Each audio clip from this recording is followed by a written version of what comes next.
Bienvenidas a su clase de inteligencia artificial. Vamos a iniciar con la actividad para el día de ahora, recordando que siempre al principio de las clases hacemos una pequeña reflexión, ¿verdad? Mateo 6:15 nos dice, pero si no perdonáis a los hombres sus ofensas, tampoco vuestro Padre os perdonará vuestras ofensas.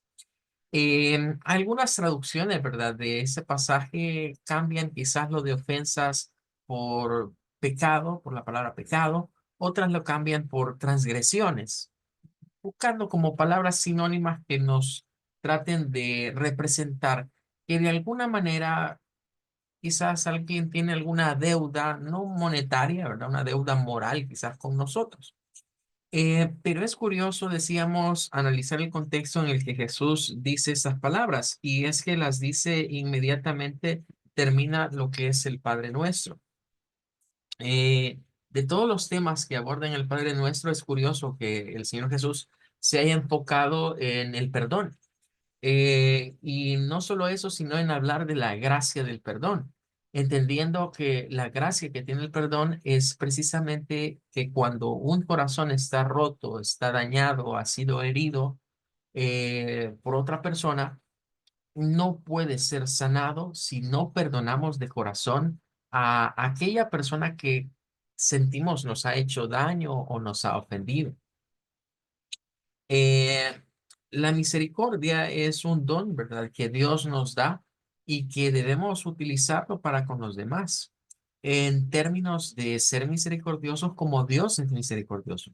Cuando Dios decidió perdonar nuestros pecados a través de la muerte de su único Hijo Jesús y el derramamiento de su sangre en la cruz, nos mostró el más eh, grande acto de amor. Y precisamente el amor da como un fruto el perdón. En otras palabras, no nos obliga a Dios quizás a amar a alguien que nos ha hecho daño. Nos obliga a perdonarlo, pero con el tiempo, cuando nuestras heridas sanan, somos capaces de no guardarle rencor a esas personas. Y en cierto momento quizás mostrarle afecto, mostrarle amor, porque es lo mismo que hizo Jesús cuando vino a esta tierra, ¿verdad? Jesús no vino a juzgarnos, no vino a juzgar a nadie, al contrario, vino a restaurarnos, vino a apoyarnos a pesar de lo que se estaba haciendo, al punto que en la cruz sus palabras fueron: perdónales porque no saben lo que hacen. Es una frase emblemática, ¿verdad? Que nuestro Señor Jesús dijo en ese momento en el cual ya había sufrido mucho. Bueno, nos quedamos hasta acá con esto y hoy vamos a hacer una serie de preguntas, ¿verdad? Relacionada porque necesito investigar un poquito con ustedes cómo estamos en términos de lo que es la programación. ¿Ya? Es lo que me interesa para tener como un punto de partida de cómo vamos a dirigir el diplomado, puesto que a veces yo puedo asumir que hay cosas que los estudiantes conocen, pero quizás no. Entonces, me gusta siempre con cada grupo que vamos abriendo, ir viendo en las primeras clases qué conocimientos previos tienen ustedes para eh, partir de ellos y quizás no cometer el error de irme muy adelante en algo cuando no se sabe. Entonces, lo primero es que debemos de hablar de un término, que ya lo usé ayer y que quizás lo hemos escuchado eh, en internet, me imagino, ¿verdad? Pero vamos a ver alguna definición. Cuando escuchamos la palabra algoritmo, quisiera así, con sus palabras, ¿verdad? Palabras sencillas, ¿qué entienden que es un algoritmo? Esa sería la pregunta. Entonces, voy a escuchar primero a Valentina. Me dice usted, ¿qué entiende usted que es un algoritmo?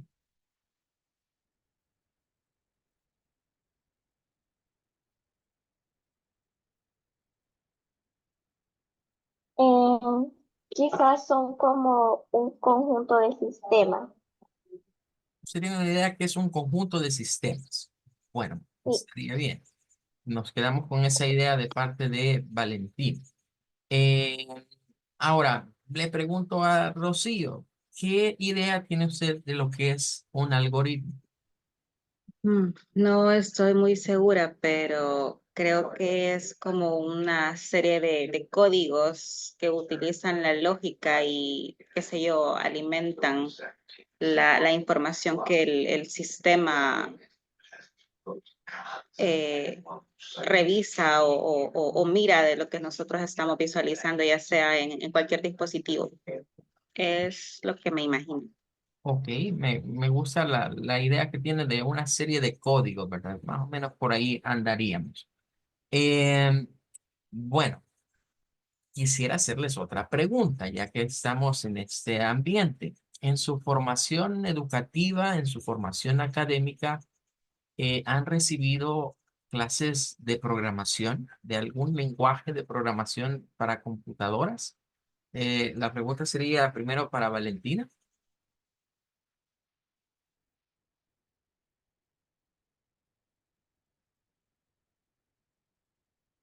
Me indica Valentina si usted ha recibido clases de programación. Sí, ya he recibido clases de programación. ¿Ha recibido clases de programación? Ok, vaya, eso Sí. ya me sirve un poquito. Cuénteme qué le enseñaron en programación. Bueno, en mi caso fue como una clase un poco sencilla, pero nos enseñaron a cómo programar como pequeños juegos. Em, Casualmente habrán usado algo que se llama Scratch. Sí, esa Sí. fue la página que usamos. Ok, bien. Ahí ya tendríamos, este es un lenguaje de programación que se suele utilizar hoy actualmente en, bueno, le hago una pregunta, Valentina, para explorar un poquito más. Ahorita, ¿en qué nivel educativo está usted? Eh, Voy a cursar octavo grado. Va a entrar al octavo grado. Bien, estamos bien. Entonces, sí, eso normalmente se suele incluir en las currículas de algunos colegios en el país y a veces lo dan en tercer ciclo, a veces en bachillerato. Vaya, en el caso de Rocío, la misma pregunta, ¿verdad? Primero, inicialmente, ¿ha recibido usted clases de programación? Mm, ¿Nunca ha recibido clases de No, programación? No. Bueno, y en nivel educativo, ¿cuáles son sus últimos estudios, Rocío? soy bachiller, pero de hace mucho, mucho, mucho tiempo atrás. Cuando me dice tiempo atrás, están atrás, como decir, bachillerato físico-matemático. Eh, Del año 2000. entonces ya era el bachillerato general, que ya habían hecho L- el cambio, ¿verdad? Lo único que recibimos fue el MS2 con Windows, que era la sensación en ese entonces. Sí, sí. Bueno, está bien. Vale. Entonces voy a partir de esas cosas que ya tenemos la idea de lo que es un algoritmo y qué es programación. Creo que más o menos entendemos a qué nos referimos con programación. Pero tenemos que quedarnos quizás con el primer concepto ahorita. Y para no andar rebuscando mucho, vamos a acudir a Google, ¿verdad? Y vamos a preguntarle por algoritmo. Realmente el término algoritmo tiene una gran aplicación hoy en día. O sea, lo podríamos ver en muchas áreas. Si nos vamos, por ejemplo, al origen de algoritmo, tiene que ver con un personaje que se llama Algorithms. Valentina, que está ahorita en el octavo grado, pero así que tal vez se recordará, había un personaje en el álgebra de Baldor que tenía la típica vestimenta de un árabe. Esa es una representación de un matemático de origen árabe que recibe el nombre de Al-Khwarizmi. Al-Khwarizmi se le conoce como el padre de la álgebra y también el padre de los algoritmos. El término álgebra, el término algoritmo, no por simple casualidad comienza con la misma raíz del nombre de esa persona. Viene de del árabe propiamente. Porque recordemos que los números que usamos actualmente en nuestro sistema numérico se llaman números arábigos, porque quienes los inventaron fueron árabes. Entonces, en matemáticas, de ahí se deriva ese concepto. Ahora, el concepto puro de algoritmo es precisamente una serie de pasos, digámoslo de esta manera, instrucciones, reglas, un conjunto, nos dice acá, que son para solucionar un problema. Nosotros podemos crear algoritmos para cosas típicas, por ejemplo, que hacemos día con día. Por ejemplo, yo me puedo inventar, bueno, ustedes en el caso que son señoritas, ¿verdad? Yo les podría decir, mire, ¿por qué no hace un algoritmo de los pasos que sigue usted al momento de levantarse y prepararse para irse al colegio o a estudiar o a trabajar? Y usted podría comenzar a sacar qué pasos hace. Es lo primero que usted hace. Y ahí es donde entra algo que Rocío mencionó, la lógica. ¿Eh? Pero con la lógica debemos tener cuidado, porque el término lógica, yo puedo tener mi lógica de hacer las cosas, que puede ser muy diferente a la lógica que puede tener Valentina o que puede tener Rocío. Es decir, la lógica nos diría, yo por lógica hago esto. Un momento, ¿a qué lógica se refiere? Porque, por ejemplo, el cerebro humano han determinado que la forma de pensar, por ejemplo, de los hombres, no es igual que la forma de pensar de las mujeres. Y ahí es donde entramos a veces las parejas en conflicto, porque el hombre tiene una opinión, tiene una forma de ver las cosas, tiene una lógica de acuerdo a su condición masculina, y las mujeres tienen su lógica femenina, ya que algunos dicen que es imposible de entender, pero eso es comentario para los psicólogos. Pero ahora, vamos a esta parte. Hoy en día se suele utilizar mucho el término algoritmo cuando hablamos, por ejemplo, de redes sociales. En las redes sociales ya están funcionando inteligencias artificiales. Estos aparatos, ¿verdad? Ha llegado al punto en el cual nosotros venimos y quizás nos asombremos o nos asustamos a veces. Comienzo a buscar cosas en Facebook, comienzo a buscar cosas en Google y de ahí vienen unos memes que imagino que los han visto, ¿verdad? Que han salido memes donde dice, bueno, hoy Google, hoy Facebook, como que lee mis pensamientos, ¿verdad? Porque yo ni siquiera le he escrito las cosas, solo las he pensado y ya está ahí en la pantalla lo que yo he pensado. Eh, las redes sociales y en general el Internet se ha diseñado como una tecnología de consumo. Usted consume en Internet. Y no me refiero a consumir en Internet el saldo que le pone al teléfono o lo que paga usted de cuota mensual en conexión a Internet. Cuando decimos que consumimos en Internet, significa que yo veo cosas, acceso a cosas, veo videos, acceso a imágenes, escucho audios. Eso es lo que yo consumo. En las redes sociales actualmente se utilizan algoritmos que lo que hacen es descubrir su patrón de consumo. Y de ahí es donde YouTube, por ejemplo, le comienza a recomendar canales. En TikTok, si usted ve cierto tipo de videos, de repente le aparecen los famosos videos relacionados al tema que usted estaba viendo.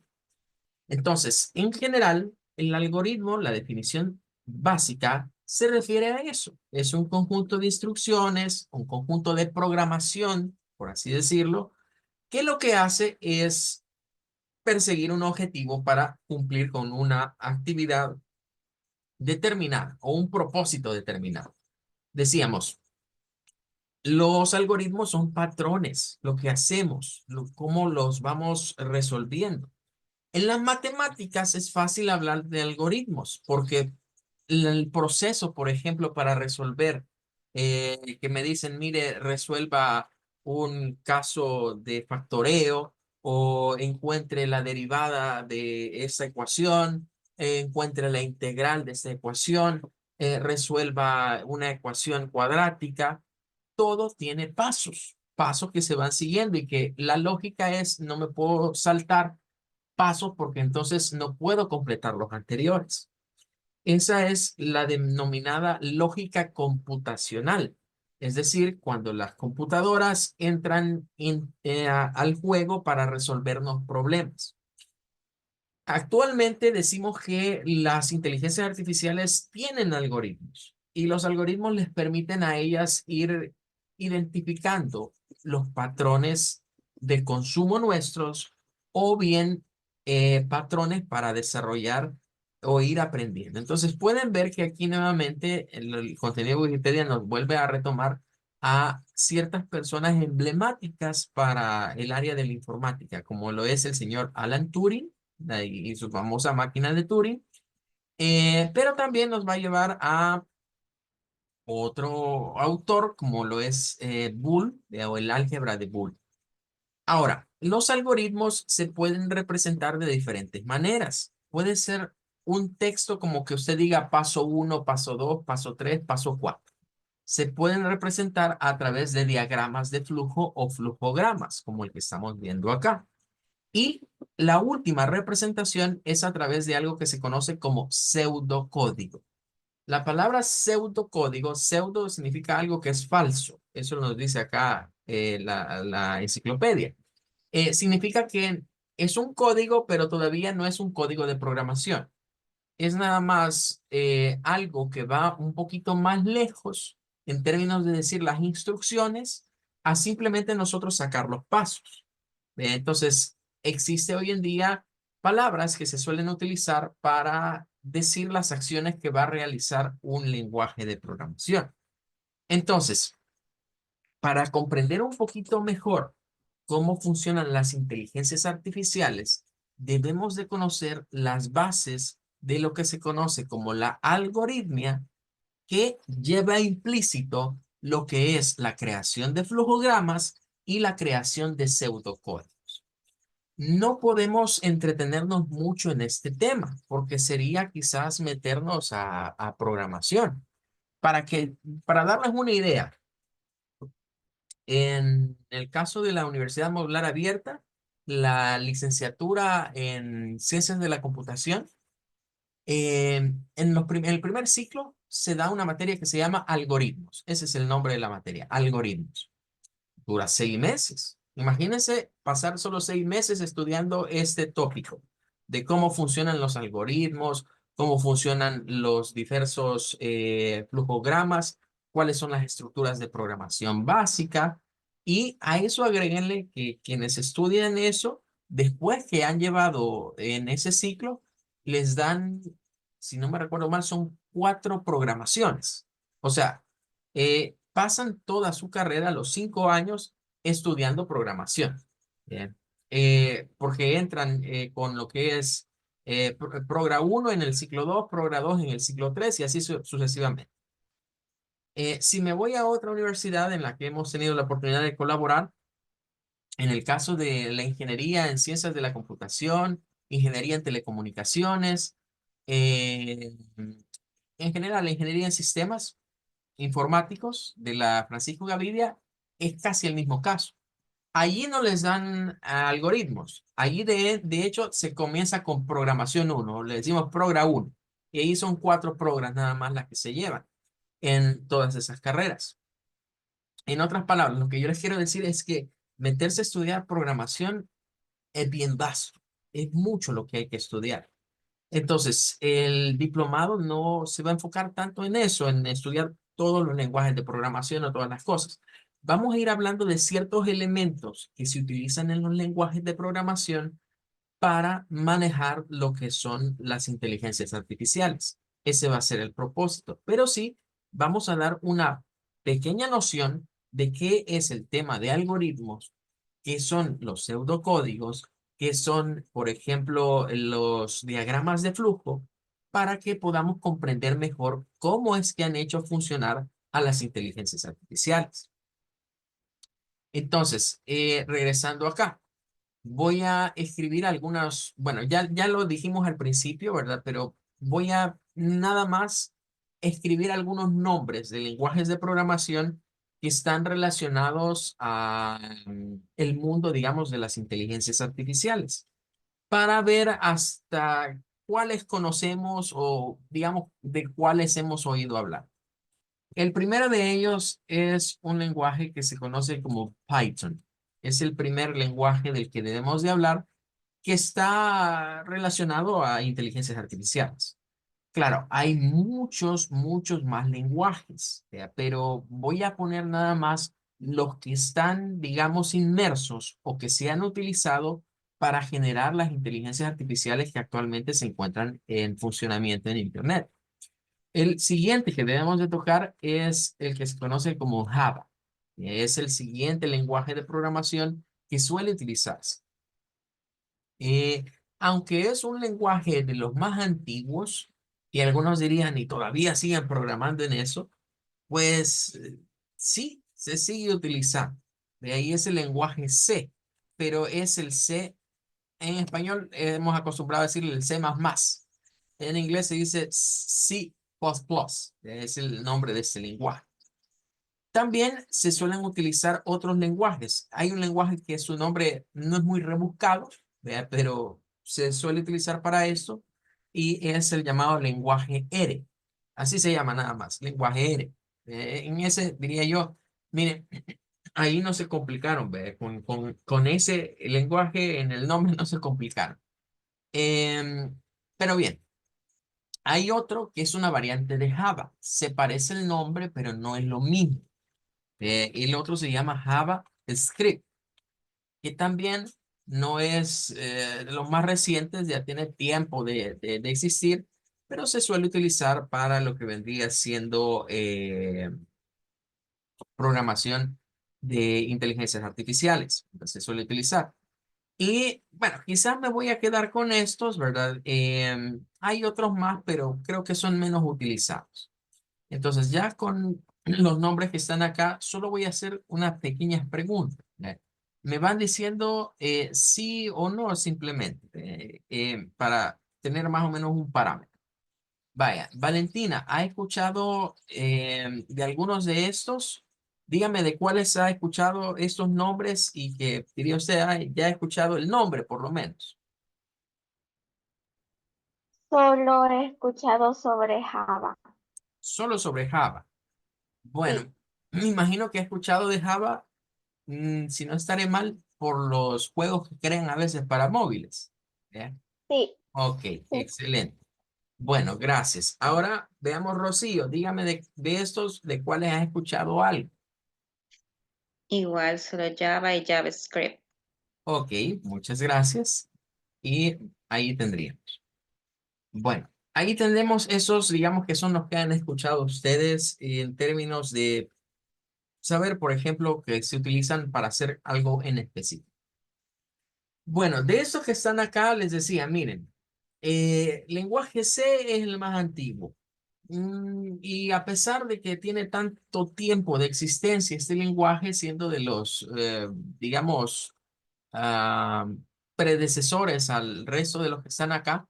De hecho, no cabría mencionar que para desarrollar lo que es Java y JavaScript se basaron en el lenguaje C realmente. O sea, si nos fuésemos como yendo así en el pasado, llegaríamos a que el lenguaje C es como casi el papá de la mayoría de lenguajes de programación, o el ancestro, digamos, de la mayoría de lenguajes de programación, pero se ha venido actualizando. Entonces, el C antiguo, solo la letra C era el nombre que tenía originalmente, pero después han venido versiones más modernas, digámoslo de esa forma, pero sigue siendo un quebradero de cabeza para muchos que entran en la programación. O sea, el lenguaje C es un lenguaje de los más antiguos, de los más versátiles, pero que por la misma situación se vuelve como un poco engorroso de trabajar. Ahora, Java y JavaScript pues tienen la situación de que se parecen. Sí, podríamos decir que JavaScript es un derivado del otro, pero con menos funcionalidades.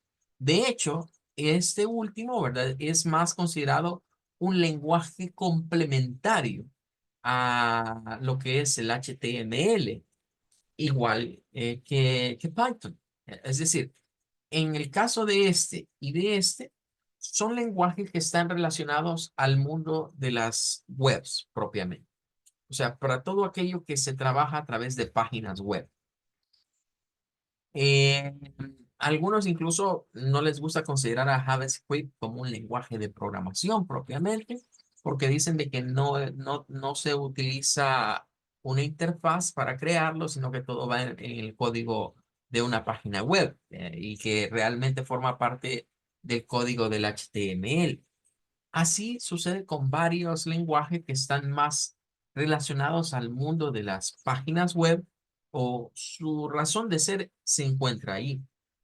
Dicho sea eso, no les resta méritos, ¿verdad? Porque se pueden utilizar para muchas cosas. Entonces, claro, cuando pensamos en inteligencias artificiales, estamos inmersos en el hecho de que para utilizar una inteligencia artificial usamos una plataforma web. De ahí es donde existe como esa correlación más directa entre Python y JavaScript, que vendrían siendo lenguajes que nacieron enfocados a mejorar, digamos, la productividad o las conectividades en páginas web. Luego tenemos otro, ¿verdad? Que es R, del cual no hemos hablado mucho ahorita. Es un lenguaje de estadística, ¿verdad? Es para manejar eh, más que todo datos estadísticos. Claro, cuando se utilizan inteligencias artificiales, las estadísticas tienen que estar a la orden del día. Y ahí es donde a veces se incorporan a algunas inteligencias artificiales el uso de lenguaje R. Ahora, en general, todos son lenguajes de programación. Tienen, digamos, sus usos concretos, sus usos específicos en dónde van a estar, pero los estamos relacionando a lo que vendrían siendo las inteligencias artificiales. Python, por ejemplo, que quizás es en el que vamos a enfocarnos un poco más, permite, por ejemplo, trabajar con algo que vamos a conocer como bibliotecas de trabajo, que son específicamente para inteligencias artificiales y tienen nombres propios. Entonces, estas bibliotecas facilitan a los programadores para, cuando nos referimos a una biblioteca, significa que en un lenguaje de programación encontramos como una librería, por así decirlo, donde ya hay código preelaborado o código preescrito, en lo cual yo no necesito estar escribiendo todo el código para un programa grande, sino como agarrar una biblioteca, un código preelaborado para realizar alguna función en específico y lo formo parte, digamos, de mi código fuente. Entonces, hay una gran cantidad de bibliotecas que se relacionan a inteligencias artificiales en el caso de Python. Ahora, Java, su principal fuerte ahorita es lo que conocemos como sistemas embebidos. Cuando nos referimos a un sistema embebido o una aplicación embebida, es un concepto que se utiliza en sistemas informáticos, que significa que es algo que está como inmerso o dentro de. Eh, Quizás lo que les podría ilustrar más fácilmente de algo embebido son los videos de YouTube. Ustedes han visto quizás algunas páginas web donde uno entra a veces y que dentro de la página web hay un video de YouTube, pequeñito, ahí está puesto. Y que claro, si yo lo quiero ir a ver a YouTube, puedo buscar allí el enlace y ampliarlo. Pero en la página, que no es YouTube, puedo accesar al video que está en YouTube. Eso es un ejemplo de un video embebido. ¿Qué significa? Que es un sistema, en este caso YouTube, digamos, es el sistema que está inmerso dentro de otro. El otro sistema es esa página web. O sea, esa página web no tiene nada que ver con YouTube. Simplemente ha embebido el video de YouTube dentro de su página para que se le muestre al usuario sin necesidad de que el usuario se vaya al YouTube propiamente. A ver, en vez de, tradicionalmente se nos dice, vaya, aquí está el enlace a YouTube. Usted le hace clic y le aparece el enlace. Pero en un video embebido le aparece a usted dentro de la aplicación, dentro de la página web, sin salirse de ella. Entonces, Java tiene esa habilidad de trabajar con sistemas embebidos, en donde pues el usuario a veces ni siquiera se da cuenta que dentro de un sistema web, por ejemplo, se está utilizando Java. Por otra parte, hay que mencionar, ¿verdad?, de que también tiene bibliotecas que sirven pues para inteligencias artificiales. Java se utiliza mucho con el servidor web que se conoce con el nombre de Apache, eh, que le da pues la funcionalidad a montar servicios web. Ahí es donde viene la relación entre el lenguaje de programación y la inteligencia artificial. Porque decíamos, miren, las inteligencias artificiales no es más que un código, ¿verdad? Que está almacenado en un servidor de Internet. Entonces, para que ese servidor funcione, para que las personas tengan acceso, se necesitan precisamente programas que sirven o que, valga la redundancia, son para servidores de Internet, para crear un servidor. Uno de los más famosos es Apache. Y Apache tiene una gran compatibilidad con Java. Entonces, ahí es donde viene la relación. En cuanto a C++ y relacionándolo a lo que vendría siendo las IA propiamente, también vamos a encontrar una serie de bibliotecas. Una de las bibliotecas más usadas para IA, vamos a buscar acá para que tengan una idea, se llama TensorFlow. Vamos a ponerla por acá.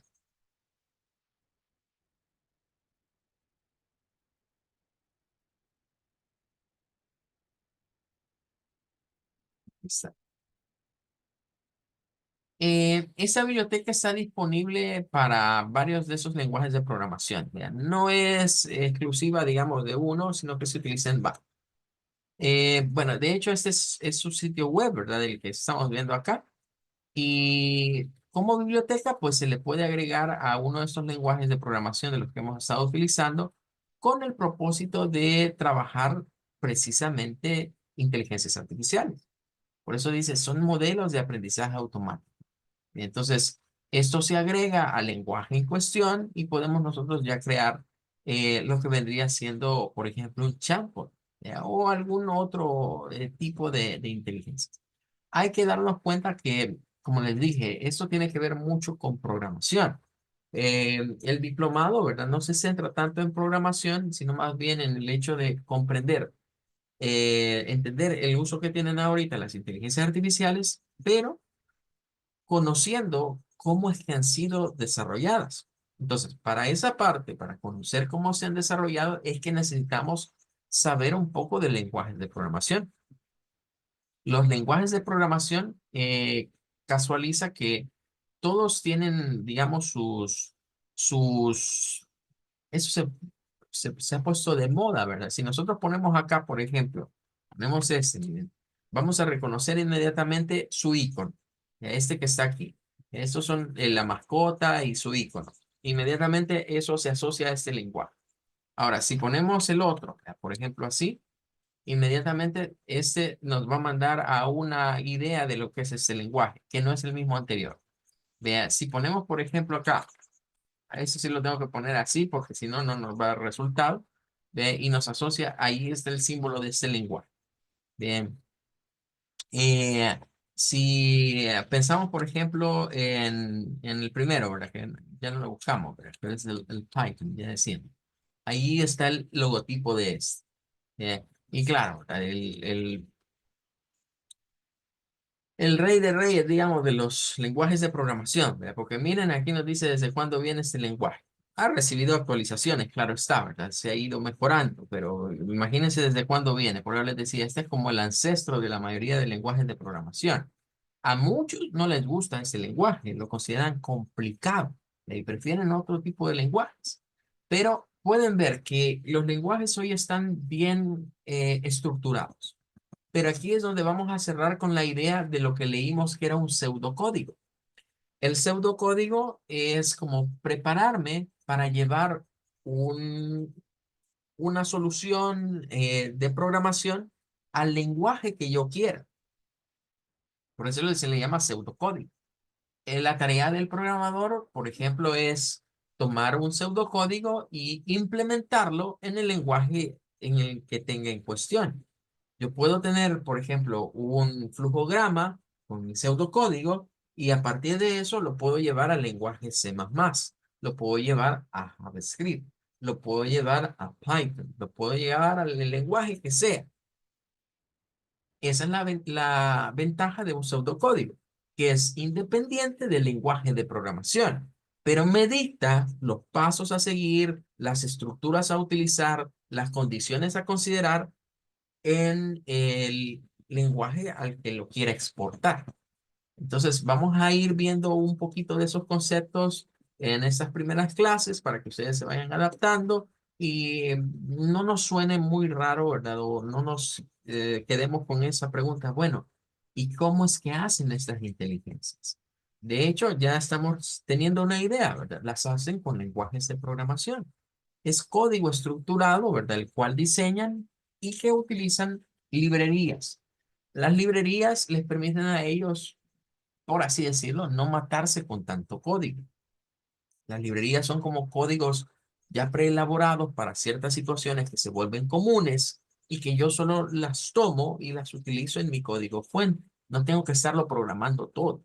Es como que les diga, miren, está la programación de lo que vendría siendo una cajita, un cuadro de diálogo, ¿verdad? Que me va a dar las opciones para que alguien seleccione entre varias cosas. Eso puede estar ya en una librería y yo no tengo que generar todo el código para eso. Anteriormente los sistemas funcionaban, cuando no había librerías eran mucho más complejos, porque si yo quería hacer una ventana de diálogo, un cuadro de diálogo para alguien, tenía que programarlo todo yo. Hoy no, hoy puedo usar librerías específicas para crear ciertas cosas en donde todo ese código ya está y solo voy a ajustar ciertos parámetros. Esas son, digamos, de las ventajas evolutivas que ha tenido la programación en los últimos años. Bueno, vamos a quedarnos hasta aquí el día de ahora, ¿verdad? Ha sido un gusto estar con ustedes en la clase de este día y recordándoles que mañana tenemos la pausa de media semana, no nos vamos a conectar, regresamos a el otro bloque de clases el día jueves, ¿verdad? Vamos a continuar jueves y viernes con las otras dos clases de esta semana. Bueno, que Dios les bendiga y nos vemos primero Dios el día jueves. Gracias, buenas noches. Buenas noches, gracias. Igualmente, gracias.